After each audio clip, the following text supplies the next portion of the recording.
You're saying there, you're claiming that 3 of the 15 people that made up that so-called, the Washington Post referred to them as a kill squad, you're saying 3 of them were eliminated. That's your claim.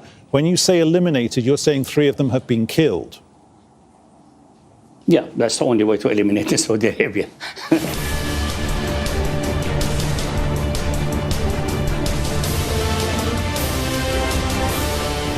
Let's talk now to Mohammed Al-Masri. He's Secretary General of the Party for Islamic Renewal, a Saudi opposition group based in London. Mohammed Al-Masri, what's the conversation you want to have taken place between the US Secretary of State, Mike Pompeo, and King Salman in Riyadh?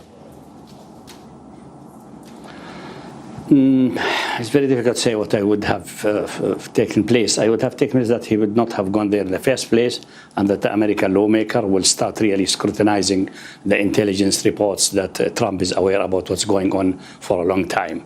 That's the direction we should go. What's happening now, it seems to be like whitewashing. Trump is trying to whitewash the king. And at the same time, that's the most important thing for him, is to whitewash himself, because he has the intelligence reports on his table, I think, since late 2017, and he did not do any action to tell the Saudi off strongly, don't do such a nonsense, or at least instruct to warn Jamal Khashoggi that we have information that there are fraud against you. Don't put foot in any Saudi embassy or consulate. Neither is done, and it's inconceivable that Trump is not aware. That's the direction should go, and the Pompeo should be in Washington negotiating with Congress about this issue, rather than going to Riyadh trying to fix some wash up, which will fail anyway. Why are you seeing this as potentially a whitewash? Donald Trump is on record as saying there will be very serious punishment if the Saudis are shown to, or they admit to having been involved in the death of this journalist. He has to say that. He has to deflect any finger pointing toward him, because the lawmaker in America has started last week asking, is the president aware what has happened? But in a slow voice. Everyone is playing his, hedging his bets and looking what can be done, what cannot not be done. And everyone is waiting for the final revelation of the Turkish, exactly what has happened, especially the alleged videos and communication between Mohammed bin Salman and the death squad, which has been intercepted, as it has been said now, quite strongly by the Turkish and by the CIA. The Turkish by the uplink and the CIA by the downlink in Riyadh. Okay, those are your claims. The matter is much more serious than people. It's huge. The matter is huge. Understood, and thank you for that clarity. But those are your claims vis-à-vis the CIA.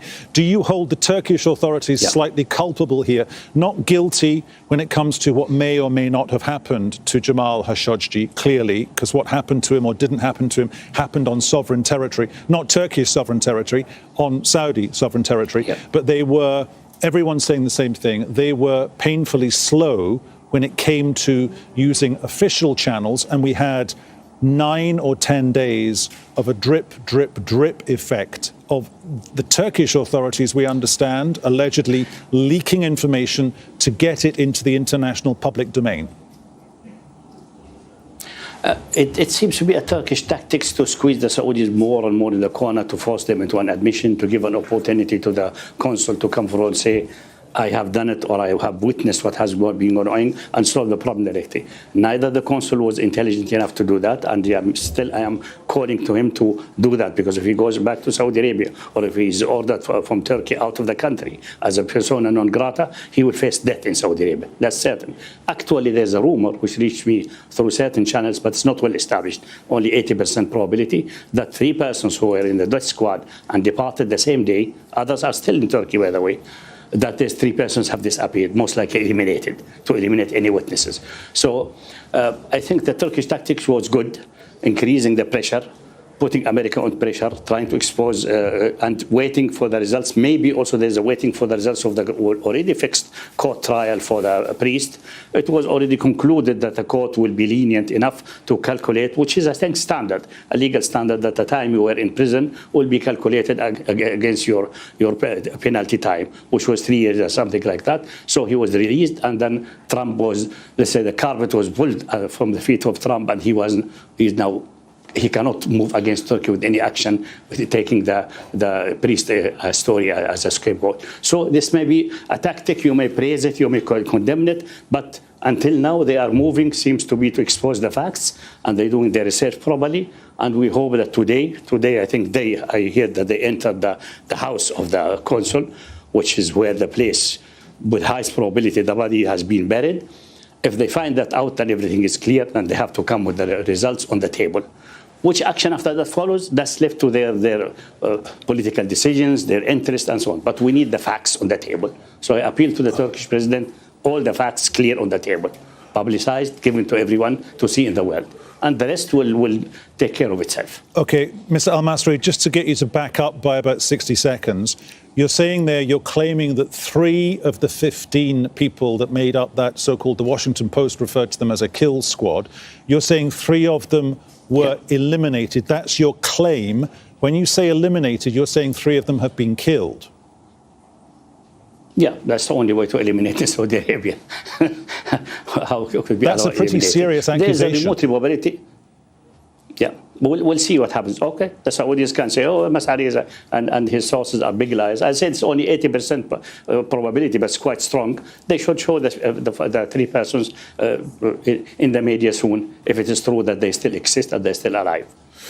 Today, as of 4 or 5 hours ago, through this highly charged situation, we're hearing a phrase. The phrase is an admission of death. Maybe when we get that admission of death from King Salman or from somebody in Riyadh, perhaps relayed via the US Secretary of State Mike Pompeo, for you, what's the difference between an admission of death and murdering someone? There's a big difference. They mean he died accidentally, but he died accidentally inside the sovereign a portion of the Saudi domain, that's inside the consulate, definitely. And how come that he died in a situation where he was detained and interrogated? So they are the cause of his death. But this is not likely and will not be accepted by the media and by the intelligent people around the world, simply because the death squad which has been sent is too sophisticated to be just for interrogation. Interrogation can be done by Al-Utaibi himself. He's an intelligence officer. He is skilled in interrogation, and few other men with a few sticks beating around and get whatever they want from him, and possibly a medical doctor locally who gives an injection which makes Khashoggi will lose his will and expose everything. So it seems to be it was a well-planned murder, and it was supposed to be covered by another process which has failed. A well-planned murder. For me, that's not acceptable, and I think it will be exposed clearly. Understood. A well-planned murder, that's your claim, that's your assumption. And going on one of the narratives, I can kind of see where you're coming from with that. Of course we can. However, if it was just an operation to lure him back to Saudi Arabia, to do a Ritz-Carlton with him, to keep him detained in the country, because reportedly Jamal Khashoggi did have a meeting with somebody who was very well connected in Washington to the Saudi hierarchy, and he was reportedly given promises of safe passage. He wanted to remarry. That's why he went into the building. And a clever, switched-on man like that, who knows the thinking of the Saudi hierarchy, does not go into a dangerous situation unless it's, in his mind, not a dangerous situation, and he feels perfectly safe. I think this shows that you may be intelligent, but sometimes you are intelligent and at the same time gullible. I think he was way too trusting to the Saudi authorities, and there's also rumor that he met here with Prince Ahmed bin Abdulaziz here in London. So the rumors are abound, and there's another story that he was organizing a front for democracy and constitutional monarchy in Saudi Arabia with involvement with other dissidents, not with myself. He never contacted me since 1994. That was the last contact with him. He came to London, we have a discussion and face off, and since then, no contacts. So there are various stories, but evidently that he told his fiancée to wait for him and wait for a certain time and to call her relative, I think her uncle, the Erdogan advisor, etc., meaning that he has some nagging down out, but they were not strong enough to prevent him from going there and asking them, send someone outside to give me the completed papers.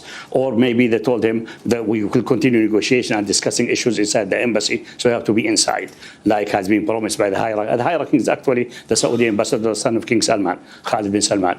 So that's all possibilities, but the fact of the death squad, and also another story which I feel nobody followed very thoroughly, is that one of the persons in the 15 squad does not seem to have any military or any security function or any interrogation function. Is a normal civilian employee, but he looks quite similar to Khashoggi. And there is a speculation that he left the country with Khashoggi's passport after the murder, got detained, quote and unquote, in Lebanon by Interpol, and was introduced in the prison of Dahban in Jeddah.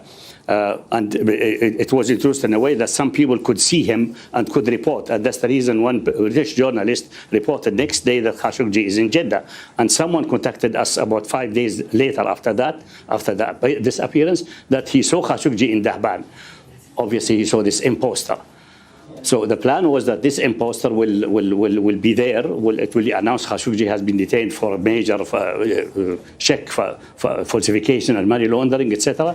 If it has been dispatched and finished everything cleanly. But the fact that the fiancé was there and informed the advisor for Erdogan, and the two facilities were surrounded by the Turkish police, made things impossible to cover up. So it's not clear where is this Mohammed Madani. Did he go back to Turkey with another passport as an imaginary person, or he's in Saudi Arabia? This line of inquiry should be followed, and this may expose very important things. Also, it will implicate the Saudi Interpol that they are dishonest and not cooperating properly with the international Interpol, and possibly the Lebanese one. But that has to be followed thoroughly. Understood. That is perhaps another aspect to what I suspect will be a very long, very complex inquiry. Mohammed Al-Masri, there in London, thank you very much. Yeah.